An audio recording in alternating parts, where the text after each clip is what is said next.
I'm Mark Broom. Let's start by taking a look at the day's headlines. Signing it into law, President Moon Jae-in ratifies the Pyeongyang Declaration. He agreed with North Korean leader Kim Jong-un last month. The decision to do it without a parliamentary vote enrages the opposition. Aiming to further ramp up the peace drive on the Korean Peninsula, generals from the two Koreas will meet on Friday for high-level military talks. Plus, Turkey's president says he believes a Saudi journalist killing was ordered by senior figures in the kingdom, perhaps even the Crown Prince himself.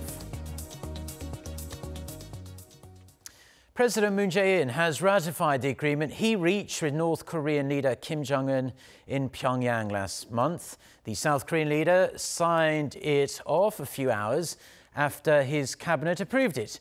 It's hoped the declaration will help efforts to denuclearize the North, lay the groundwork for inter-Korean economic cooperation and hopefully lead to lasting peace. However, the president's decision to ratify without awaiting the National Assembly's approval has incensed the opposition. Our Shin Se-min starts us off. The Moon Jae-in administration has ratified the Pyeongyang Joint Declaration and the military agreement, which were both reached by the two Koreas at the third Moon-Kim summit last month. 남북 관계의 발전과 군사적 긴장 완화는 한반도의 완전한 비핵화를 더 쉽게 만들어 촉진하는 역할을 하게 될 것입니다. 또한 우리 국민들의 생명과 안전을 보호하는 길일 뿐만 아니라 한반도 위기 요인을 없애 우리 경제에도 도움이 될 것입니다. He said the agreement reached by the leaders of the two Koreas will help speed up the North's denuclearization while laying the foundations for economic opportunities for the South. President Moon added that the ratification of the inter-Korean agreement will first and foremost benefit residents living near the border area, as they had long been disadvantaged. And he called on related ministries to do their part in carrying out the ratified declaration. President Moon said inducing the regime to change and become a normal state through dialogue and cooperation could, in a way, improve the human rights conditions in the North, rather than simply pressuring the regime. The ratification comes as the Ministry of Government Legislation had said that the Pyeongyang Joint Declaration does not need parliamentary approval for ratification, as the overreaching agreement, the Panmunjom Declaration reached at April summit, is already being reviewed by Parliament after the government submitted it last month. Rival political parties at the National Assembly clashed over the cabinet's approval of the summit agreement, with the ruling Democratic Party saying that the parliament should ratify the Panmunjom Declaration signed in April, while the conservative opposition bloc claimed that the administration is disregarding parliament. Shin Se-min, Arirang News.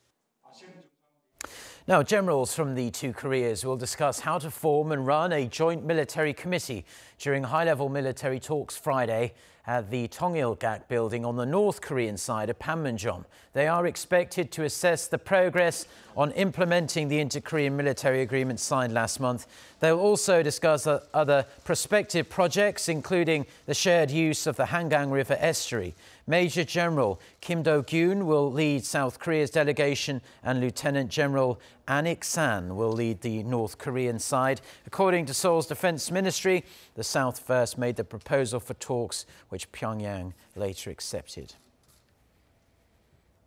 The UN Special Rapporteur on Human Rights in North Korea says despite progress on building peace on the Korean Peninsula, there's no clear indication of any kind of progress on the human rights situation in the North. Speaking to reporters on Tuesday, Thomas Ohea Quintana said though he supports peace efforts between the two Koreas and between Pyongyang and Washington, the talks that have taken place have made zero reference to addressing the dire human rights issues in the North. He stressed he supports a peace declaration on the Korean Peninsula, but peace has to be enjoyed with basic human rights secured. Quintana called on North Korea to show commitment to improving human rights.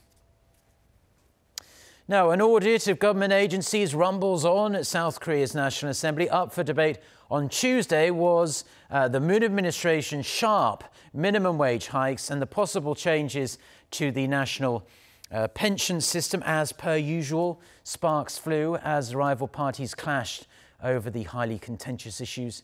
Kim Min-ji with the details. Opposition parties ramped up their offensive against the government's minimum wage hike during the inspection Tuesday of several state-run bodies that help support small businesses. They said the Moon Jae-in administration's policies have forced small businesses to shed workers or even shut down. And with job growth weak, they claim the government is forcing the public sector to pump out jobs. The government's job creation policies have failed, and now the government is pushing public corporations to provide short-term jobs. Even though they don't have the money, they're creating useless positions that don't even have any work to do. This is no way to cover up the jobs numbers. The ruling party defended the policies and called on the state-run bodies to carry out the government's agenda of support for small business owners and the self-employed. The debt of the self-employed has reached about 600 trillion won, which is very serious. And the Moon Jae-in government is doing a very good job helping them to start anew by dealing with non-performing loans.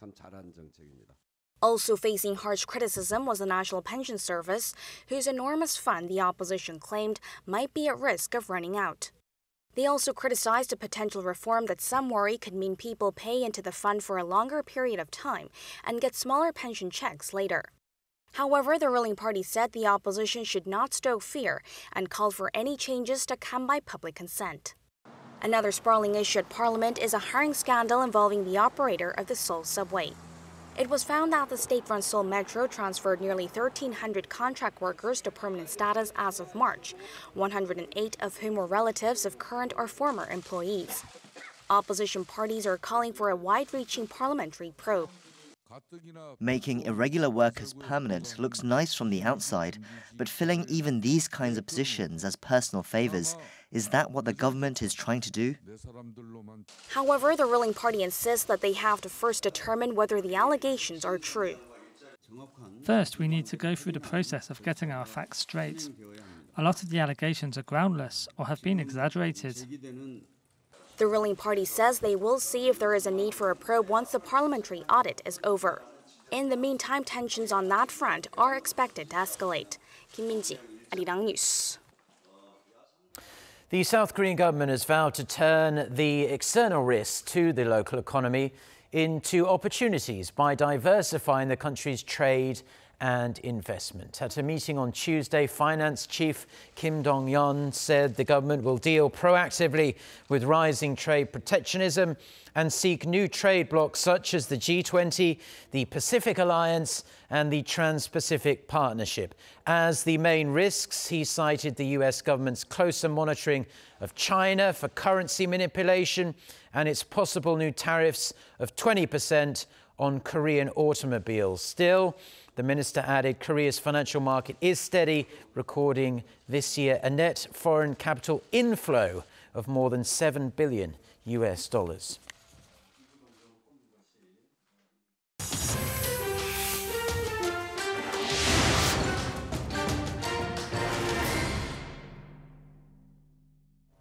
Turkish President Recep Tayyip Erdogan has said a prominent Saudi journalist died as a result of a brutal, premeditated murder, and he's urging Saudi Arabia to turn the suspects over for trial in Istanbul to face some Turkish justice. For more on this and other news from around the world, let's turn to our Noah Adam. So Adam, fill us in on the latest. Well, Mark, President Erdogan delivered a sharp rebuttal of Saudi Arabia's widely criticised account that Jamal Khashoggi died in a rogue operation. He told his ruling party lawmakers on Tuesday that Saudi officials had planned the killing for days. Some information gathered by our security and intelligence evidences that are still being evaluated indicates already that the incident was certainly planned. He gave a detailed account of the suspect's whereabouts prior to and during the day of what he called Khashoggi's savage murder. There were no bombshell revelations, but among some of the new details Erdogan revealed was an allegation that a team of Saudi agents went on a reconnaissance mission to a forest on the outskirts of Istanbul. He didn't specifically say why the area was scouted, but there have been suggestions that Khashoggi's body may have been disposed of there. Erdogan also claimed that security cameras at the Saudi consulate in Istanbul were disconnected just hours before Khashoggi arrived for his appointment to obtain paperwork for his planned marriage. The Turkish president stopped short of mentioning the Saudi crown prince ordered the killing, but called on him to extradite the suspects to Turkey to be tried in Istanbul. Hours after Erdogan's speech, US President Donald Trump said Saudi Arabia's response to Khashoggi's murder was the worst cover-up ever. Somebody really messed up, and they had the worst cover-up ever. And where it should have stopped is at the deal standpoint, where they thought about it, because whoever thought of that idea, I think, is in big trouble. Meanwhile, Secretary of State Mike Pompeo also said the US will punish those responsible, and the US is revoking US visas of 21 identified suspects. US President Donald Trump's top security advisor John Bolton met with Russia's leader on Tuesday to discuss various international issues, including arms control. The two sides also reportedly agreed to hold a bilateral summit between the two countries' leaders next month in Paris. Kim Yo-sun tells us more. U.S. National Security Advisor John Bolton sat down with Russian President Vladimir Putin in Moscow on Tuesday to discuss bilateral ties and a range of global issues. Ahead of the meeting, Putin highlighted the importance of maintaining dialogue despite their differences. It would be very useful to exchange views on strategic stability and disarmament, on regional conflicts. Saying he's well aware of Washington's unilateral intention to withdraw from the 1987 Intermediate-Range Nuclear Forces, or INF Treaty, Putin added Russia is puzzled by the unprovoked move that could be seen as unfriendly. Following the 90-minute meeting, Bolton explained that the U.S. believes Moscow has been violating the INF Treaty since 2013. I think it was important from our perspective, as President Trump said on Saturday and said again yesterday, to deal with the question of Russian violations of the INF Treaty. It's a position Russia doesn't agree with, but which we feel very strongly about. Adding that such progress could take months, Bolton said the official withdrawal is expected to be filed in due course. Following the meeting, Russia announced that the two countries have made preliminary agreements to hold a summit between their leaders. It explained it will take place next month in Paris on the sidelines of the celebration of the 100th anniversary of the armistice that ended World War I. Kim Yo-sun, Arirang News. Now, many Americans taking part in the Mega Millions lottery are clinching onto their tickets as they wait to see and hope they will become the winner of a record $1.6 billion. The draw will take place at 11 p.m. Tuesday Eastern Time, so that is just in a couple of hours from now, according to the Maryland and Texas lotteries. If there is no winner on Tuesday night, then the jackpot could soar to a whopping $2 billion. Those unlucky on Tuesday can still try their luck the following day for the $620 million Powerball jackpot.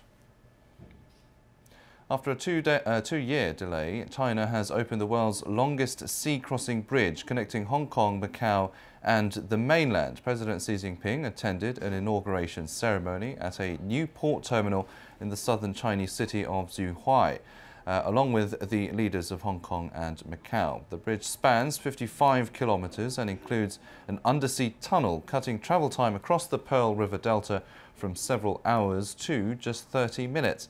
The 9-year project cost $20 billion and claimed the lives of at least 18 workers and injured hundreds more.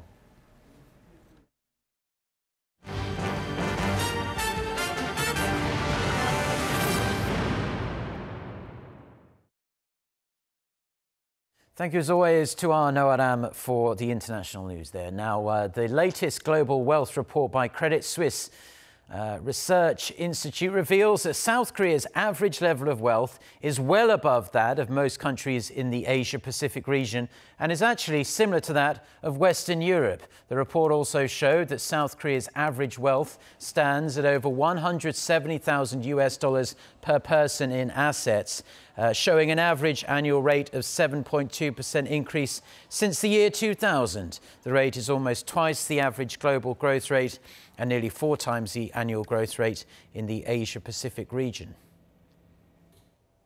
Local cryptocurrency exchange Coin Zest has announced its plan to expand into 5 overseas countries. They are the US, Switzerland, Russia, Dubai and South Africa. Established in June, Coin Zest is one of the fastest growing cryptocurrency exchanges in South Korea. Its trading volume is over 17,000 Bitcoin, equivalent to about $109 million, making it the 24th largest exchange according to coin data provider Coin Hills. With about $190 million worth of overseas investment, the exchange will gradually establish foreign corporations starting in June next year. Now, South Korea is in the grip of illegal filming, and it's becoming quite the epidemic. The spy cams are used mostly to capture young women undressing in public venues such as bathrooms or saunas. Now, these videos are then posted on the internet. As a result, thousands of women are demanding the government take action ASAP. Chae Si-young reports. Since 2014, more than 5,000 cases of spy cams and revenge porn, or more recently dubbed as illegal filming cases, have been annually reported in Korea, alarming the public. Women and men are captured on film without knowledge in public bathrooms, dressing rooms, and even through home windows. The video clips are uploaded on websites serving as platforms for sharing such type of footage. Some city governments have launched teams searching for spy cams installed in public bathrooms.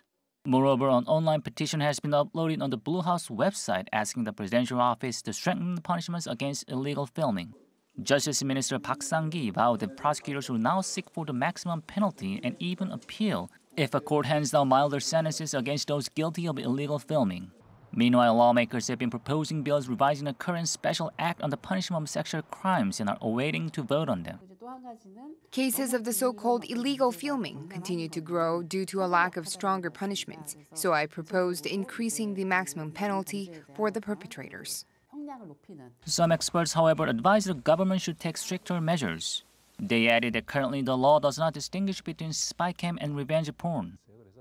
Punishment for revenge porn should be harsher more than any other similar crime because revenge porn is done deliberately to harm and ruin the reputation of others. With the proposed bill still pending at the National Assembly, it'll be a matter of time to see if stricter legislation and stronger punishments would be enough to curb illegal filming. Chae Si-young, Arirang News. The rapid decimation of so-called fake news is taking the world by storm, affecting opinions on virtually every topic from politics, social issues to science. In the second part of our 3-part series, Oh So-young shows us how governments around the world are attempting to tackle this serious issue and what kind of lessons South Korea could learn from them. While South Korea already enforces laws against defamation and false information during electoral periods, the government is seeking ways to target fake news in particular. Looking to examples, the Liberals have endorsed Germany's network enforcement law, which gives internet firms 24 hours to delete hate speech. But others argue the law does not apply to the Korean context. It's just about hate speech. I would say it's something totally different, so it's not a proper answer to fake news at all. The good side is that the platforms are forced to react. If they don't react, they have to pay a big fee. But the bad parts are that the platform is now in the role to decide if something is hate speech or not. Germany has this historical background, Holocaust denial, those kind of things, which is why they are really taking pretty serious measure against it. I don't know whether that kind of measure is going to be effective, and there's always this danger that that is going to have a really chilling effect on the media and also on ordinary people's freedom of expression. Such concerns surfaced in Malaysia this year when it banned citizens from spreading fake news, lest they face up to 6 years in prison and a fine of $123,000. Legislators tabled a bill to revoke the law in August. Rather than a repressive system, some suggest a more fluid, positive approach, such as promoting greater transparency. In the UK, for instance, there will be a duty of the platform itself to disclose who is the source, who is actually paying for sponsored content, for how long, and who is the target audience. The EU has identified this disclosure requirement as one of the possible way forward, but at the same time, this is a code of conduct, so nothing is really mandatory. It's clear that cooperation from online platforms is crucial. Looking at how certain information are provided, are crafted, are discussed, and therefore to adopt the most innovative forms, apps of fact-checkers and external actors that might facilitate their task. Experts say governments and digital actors must work together to work out the right balance of basic rules and self-regulatory measures that protect society from detrimental content. They say online platforms must also move away from their current business models that profit from content that generate the most clicks, instead investing in systems that will offer higher quality content and information for their users. Oh Soo-young, Arirang News. Now, 11 long years of waiting for the Hanwha Eagles, but disappointment struck in their first postseason in over a decade. Their dream run came to an end on Tuesday night, losing the fourth game in their 5-game series against the Nexen Heroes. Our Jae-in with more. After a remarkable season, finishing third in the regular season, the Hanwha Eagles went into the first round of the playoff series against the Nexen Heroes as the favorites. Despite 11 long years of waiting for fall baseball, Daejeon's favorite sports team was eliminated by the Nexen Heroes on Tuesday night after losing 5-2. The 3-1 series win for the Nexen Heroes was made thanks to an unlikely hero in Im Byung-wook. Despite a stacked lineup of Park Byung-ho, Kim Ha-sung, and Lee Jung-hoo, it was the 23-year-old outfielder who led the offense for the Heroes in the series win. Having belted 2 home runs and knocking in 8 runs over a 4-game series win, Im earned the series MVP award, garnering 49 out of 74 votes from the media. Another young star took the spotlight in the series as rookie pitcher An Woo-jin earned 2 wins out of the 3 wins for the Nexen Heroes. The 19-year-old fireballer won both Game 2 and 4, coming into relief. An pitched a total of 9 innings in the 2 wins without giving up a single run and helping the Heroes hold on to slim leads in the 2 games. With the Nexen Heroes advancing to the next round, they're now set to face off against the home run-hitting SK Wyverns beginning on Saturday for another best-of-5 series. While the SK Wyverns are the favorites, the Nexen Heroes have a better head-to-head record in the 2018 regular season, winning 9 out of 16 games. But in postseason, it's anybody's game. The regular season champions Tusan Bears await the winner as fans look forward to a high-scoring series between the Heroes and the Wyverns. Lee Seung-jae, Arirang News.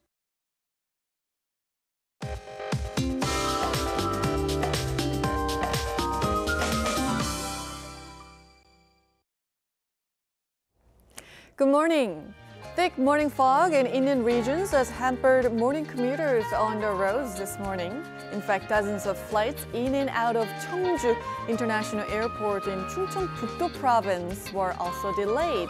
But now that the fog is clearing, we have some fine autumn weather in the forecast. One thing though, the temperature differences will be wider than yesterday. A gap of over 10 degrees Celsius between the highs and lows could make it easier to catch a cold, so be sure to dress accordingly. A chilly morning will roll into a warm and sunny afternoon, and highs will range between 18 and 21 degrees Celsius for most parts, topping out at here in the capital and over in Daejeon. Nationwide rain on Friday, which could come down quite heavy in the capital area, will bring colder air to the country, so we will get one step closer to winter now. In fact, the weather agency has announced this winter's weather outlook. Temperatures will be close to average with big drop in temperatures at times. That's Korea for you, and here's international weather for viewers around the world.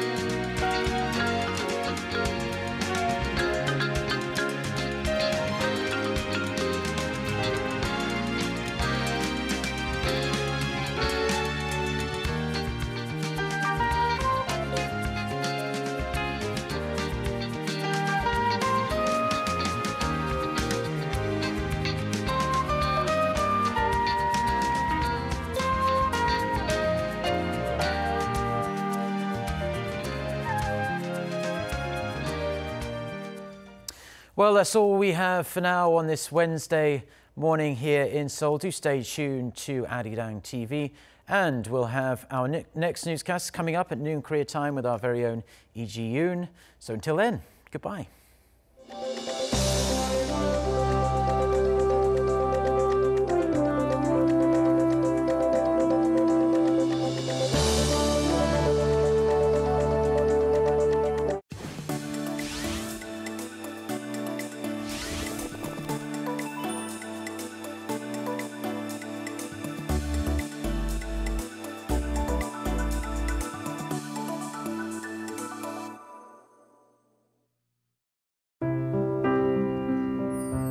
Literally speaking, the mind engraved on paper.